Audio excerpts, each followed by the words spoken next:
watch over here, Matt. The National Weather Service has issued tornado watch number 133, effective until 11 o'clock p.m. This watch includes the following counties in Pennsylvania: Adams and York. Remember, a tornado watch means that conditions are favorable for the development of severe weather, including tornadoes, large hail and damaging winds, and close to the wash area. While severe weather may not be imminent, the following is the tornado watch announcement from the National Weather Service. The National Weather Service has issued tornado watch number 133, effective until 11 p.m. This watch includes the following county: Chester County, Pennsylvania.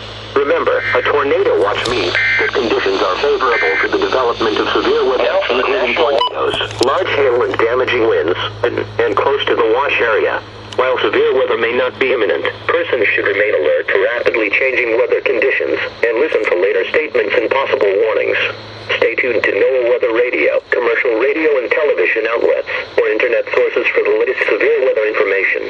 Repeating, tornado watch number 133 has been issued until 11 p.m. for the following county: Chester County, Pennsylvania.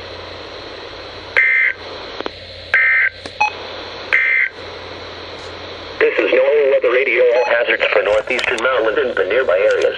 Stay